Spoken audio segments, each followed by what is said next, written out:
मोहब्बत के बिना कोई बात नहीं बनेगी। खुदा सलामत रखे सत्यनारायण पटेल को, ये एक चिराग कई आंधियों पे भारी है। कांग्रेस को जिताएंगे और मध्य प्रदेश में कमलनाथ जी की सरकार बनाएंगे। मामा को बहनें सिर्फ चुनाव में ही दिखती हैं क्या? जब चुनाव आते हैं उसके 2 महीने पहले मामा को बहनें याद आ जाती हैं। मामा पतंग उड़ती है इनकी, सिर्फ पतंग है, डोर भाजपा के हाथ में है। सारे बिजनेस छोटे स्मॉल जो उद्योग थे वो सारे खत्म कर दिए। नौकरियां कहाँ गई 2 करोड़? कांग्रेस की सरकार फिर बन रही है। जनता कांग्रेस को वोट चाहती है। इस बार फिर कमलनाथ की सरकार बनेगी। कमलनाथ जिंदाबाद।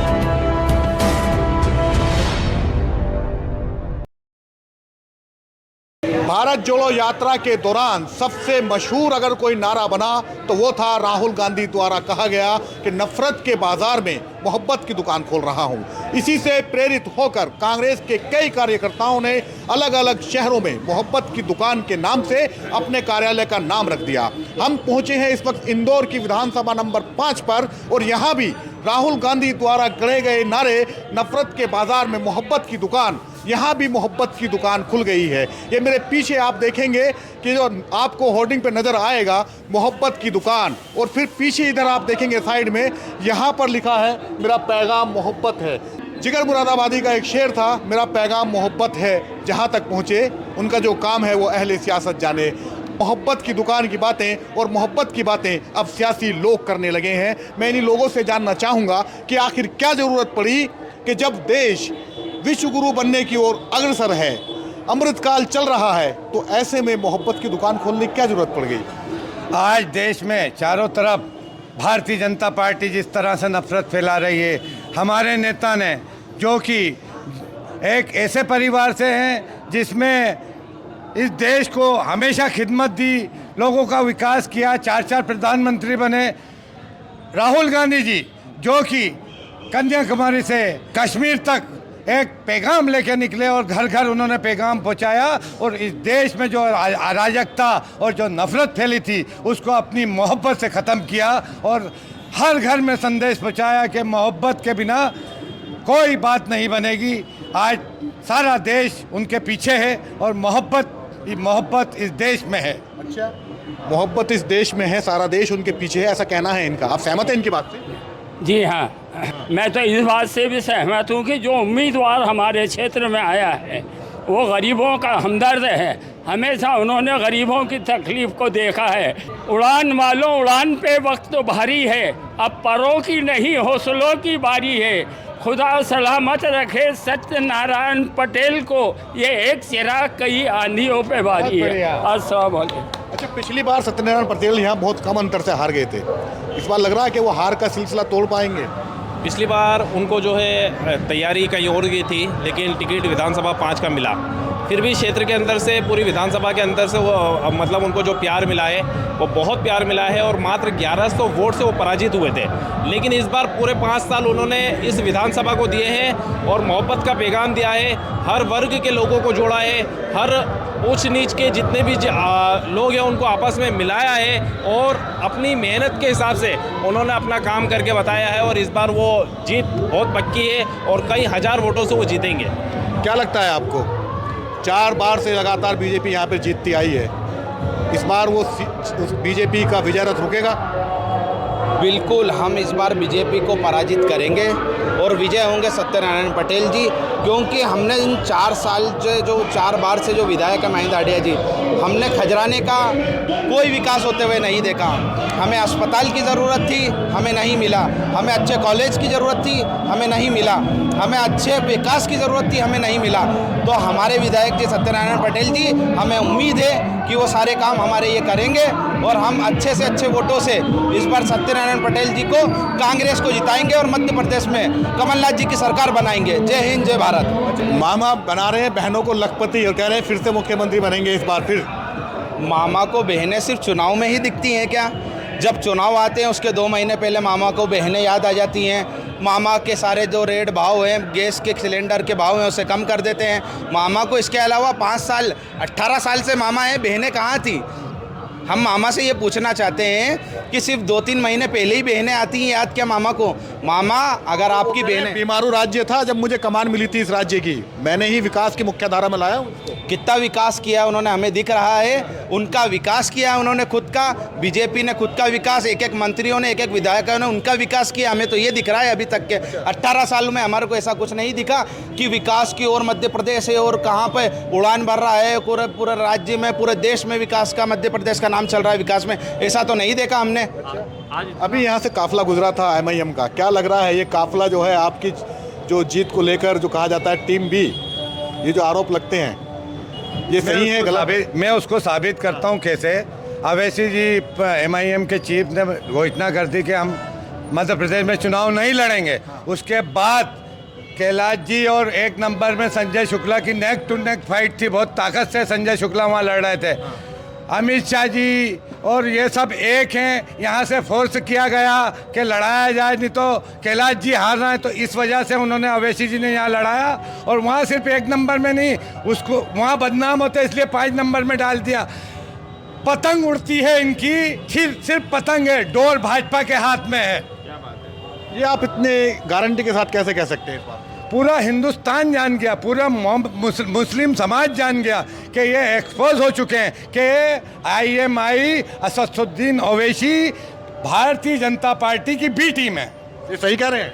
सही बोल रहे हैं, सही बोल रहे हैं। सही बोल रहे हैं। कैसे ये कॉन्स्पिरेसी थ्योरी नहीं हो सकती? नहीं, और ये लोग एजेंट ही है, सभी एजेंट ही है। क्यों एजेंट? ये उनसे बीजेपी से हाथ मिला के काम करते हैं। वो तो कह रहे हैं कि चुनाव लड़ने का हमने पार्टी चुनाव लड़ने का काम करते तो बाकी एरिया में भी जाओ ना, खाली खजराना और चंदन नगर क्यों दिख रहा है इनको? बिहार में बाहर प्रचार के लिए बिहार में जब इलेक्शन हुए थे तो वहाँ पे 20 सीट ऐसी थी जहाँ ओवैसियों के आदमी खड़े हुए थे, तो किसी सीट पे 500 वोट से जीते, किसी पे 800 से जीते, किसी पे 1000 से, किसी से 1500 से। ओवैसी के जितने भी कैंडिडेट खड़े थे 20 सीट हारे हैं, कहीं से पता चल जाता है कि ये मिले हुए उससे। अच्छा, आप इतना क्यों डर रहे हैं? आपका भी तो पार्टी का कैंडिडेट है, आप लड़िए अपनी मेहनत के साथ में। लड़ रहे हैं, बिल्कुल मेहनत के साथ लड़ रहे हैं। हम तो डटे हैं और जीतेंगे भी सही। हम जीतेंगे, ऐसे MIM वालों से कुछ होने वाला नहीं है। अमित शाह कह रहे हैं कि ये तो परिवारवाद की पार्टी है। नहीं, कोई परिवारवाद की पार्टी, वंशवाद उन्हीं के अंदर चलता है। क्या उनके अंदर तो नहीं है? उनके अंदर भी वंशवाद चलता है। अभी आप देखिए नरोत्तम मिश्रा जी के जो बेटे हैं, करोड़ों रुपए की डील हुई है, 1000 करोड़ की डील पूरी मीडिया के, सोशल मीडिया पे वायरल हो रही है। मिश्रा जी के नहीं, वो उनके तोमर साहब के बेटे का। नरेंद्र साहब तोमर साहब के बेटे की ही बात कर रहा हूँ कि वो 1000 करोड़ की डील हुई, खुलेआम तौर पे सब सोशल मीडिया वालों ने भी देखा, सबने देखा। ये भारतीय जनता पार्टी का चल चरित्र और चेहरा है। वो कह रहे हैं भ्रष्टाचारी को ना खाऊंगा ना खाने दूंगा, मोदी जी कहते हैं। सबसे ज्यादा भ्रष्टाचार यही है, यही इन्होंने, काला धन आने वाला था इस देश के लिए कि हम काला धन लाएंगे, काला धन पकड़ेंगे, नोटबंदी कर दी, ऐसे ऐसे GST जबरदस्ती थोप दी, छोटे स्मॉल बिजनेसमैन को ख़त्म कर दिया इन लोगों ने। सारे बिजनेस, छोटे स्मॉल जो उद्योग थे वो सारे ख़त्म कर दिए। नौकरियाँ कहाँ गई 2 करोड़? मोदी जी जवाब दे उस चीज़ का। देश को तो विश्वगुरु बना रहे हैं ना वो। कोई विश्वगुरु नहीं है, कोई विश्वगुरु नहीं बना सकता है। विश्वगुरु अगर बनाती है तो सिर्फ कांग्रेस ही है एक ऐसी पार्टी की जो इसको विश्वगुरु तक पहुंचा देती है। आपकी पार्टी बनाए तो ठीक, दूसरी पार्टी से मतलब नहीं है। 70 साल से आज जो धर्मनिरपेक्षता की जो लेके चली पार्टी सिद्धांतों पे चलती है। हमारी पार्टी सिद्धांतवादी पार्टी है और सिद्धांतों पे चलने वाली पार्टी है। हिंदू मुसलमान करके कभी वोट नहीं लेती है कांग्रेस पार्टी। जिस तरीके से धर्म की राजनीति भारतीय जनता पार्टी करती है, उसी की वजह से आज हिंदुस्तान के मोदी जी 2 टुकड़े करना चाहते हैं, 2 हिंदुस्तान बनाना चाहते हैं। और जब तक कांग्रेस है 2 हिंदुस्तान नहीं बनने देंगे। वो कह रहे हैं तो कांग्रेस, देश का विभाजन ही कांग्रेस ने कराया था। विभाजन उनने नहीं कराया है, विभाजन कोई कांग्रेस ने नहीं करवाया है।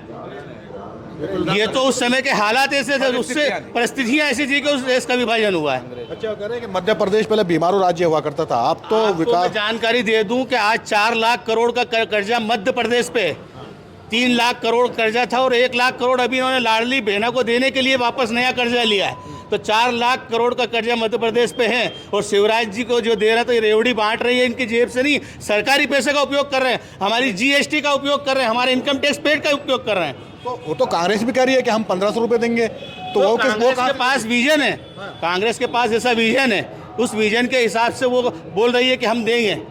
इनके पास कोई विजन नहीं, इनने सरकारी खजाने में से ले लेके सब अपनी रैलियां बना रहे हैं, लाडली बहनों को दे रहे हैं पैसा। ये आधा तो लाडली बहनों को देते हैं, आधा शिवराज और मोदी अपने एडवर्टाइज के पोस्टर लगाते, करोड़ों रुपया, आधे से ज़्यादा करोड़ों रुपए एडवर्टाइजमेंट करते हैं लाडली बहना की। बीमारू राज्य नहीं था, इन लोगों ने उसको 50% कमीशन की सरकार है ये, ये बड़े बड़े जितने भी काम होते हैं सब 50% कमीशन पे होते हैं। कांग्रेस जो है मतलब ये चाह रही है कि जो कर्नाटक में हुआ था वहाँ 40% का नारा दिया, वहाँ जीत गए, तो सोचने के यहाँ 50% का कहते हैं यहाँ भी जीत जाए, क्या पता। नहीं, कर्नाटक में क्या हाल हुआ है बीजेपी का, आप मीडिया वालों से छुपा हुआ नहीं है। किस तरीके से कर्नाटक में इन्होंने जितना हिंदू मुसलमान करना था, जितना लोगों को बांटना था, खूब बांट चुके ही है, सबको अलग अलग कर चुके, पर वहाँ पे चुनाव नहीं जीत पाई है। इनकी घोषणाओं पे वहाँ के लोगों ने ध्यान नहीं दिया। और जो कर्नाटक पैटर्न अगर चला है वो मध्य प्रदेश में सरकार बनेगी तो उसी पैटर्न पे मध्य प्रदेश भी सरकार चलेगी। अच्छा बताइए, कमलनाथ को या कांग्रेस को क्यों वोट दिया जाए, क्या उनके पास में आखिर ऐसा विजन? देखिए, कमलनाथ के पास एक विज़न है। आप पर्टिकुलर जाके छिंदवाड़ा देखिए, छिंदवाड़ा को टॉप क्लास का उन्होंने वहाँ पे पूरा इंडस्ट्रियल एरिया बना रखा है। वहाँ पे वो जीते भी है ना लगातार, वहाँ पे जीतते हैं तो वही विजन पूरे मध्य प्रदेश में लागू करने वाले, पूरे मध्य प्रदेश को इसी तरीके से इंडस्ट्री, छोटे स्मॉल सारे उद्योग सब बिल्कुल कंप्लीट करेंगे वो। फ्री की रेवड़ियाँ जो देश का बेड़ा गर्क कर देगी, ये बीजेपी का पैटर्न है, ये कांग्रेस का पैटर्न नहीं है। कांग्रेस के पास कोई विज़न है जब भी वो ये सब कर रही है। फ्री का बेड़ा गर्क करने के लिए तो बीजेपी है ही सही। जो अभी उसके खाते में से जो महिलाओं को दे रहे हैं पैसे, 1200 करे, 1500 करे, 3000 करे, और फिर लेंगे कैसे? फिर 4000 का बिल, फिर 5000 का बिल। ये जो इनके खजाने से दे रही है, कोई बीजेपी जेब से दे रही है पैसे, ये वहाँ से नरेंद्र मोदी जी इनको पहुँचाते हैं और ये यहाँ पर बांट रहे हैं। उनको तो कर्जा करना है। अब कमलनाथ जी सरकार आएगी और फिर इतना कर्जा अपने सर पे बोझ पे लेके और काम करने जाएगी, फिर कहेंगे कि सरकार काम नहीं कर रही। कमलनाथ जी ने जो पिछली बार 2-2 लाख रुपए के लोन बांटे हैं, किसानों का लोन माफ़ किया है, कर्जा जो माफ़ किया है किसानों का, वो अगर 15 महीने की सरकार से आगे और 5 साल की सरकार होती तो अभी तक ये हो जाता कि एक एक किसान अपने वापस से उस खेतियों को करता और किसान लोन मुक्त हो जाता अगर कमलनाथ सरकार होती तो किसानों का उद्धार तो वो भी करने के लिए कह रहे हैं ना, क्या लगता है आपको? किया नहीं। किसानों का उद्धार उन्होंने कहाँ करा? किसानों का उद्धार कमलनाथ जी की सरकार ने करा था। पूरे प्रदेश में कमलनाथ जी की सरकार ने किसानों का उद्धार करा था और आगे भी करेंगे क्या। और अभी 25 लाख की घोषणा भी करी उन्होंने। आगे क्या करेंगे? सरकार तो बचा नहीं पाए अपने 15 महीने में मुख्यमंत्री पद। वो तो बिकाऊ लोग थे जो चले गए। कांग्रेस की सरकार फिर बन रही है, जनता कांग्रेस को बहुत चाहती है। इस बार फिर कमलनाथ की सरकार बनेगी। कमलनाथ जिंदाबाद।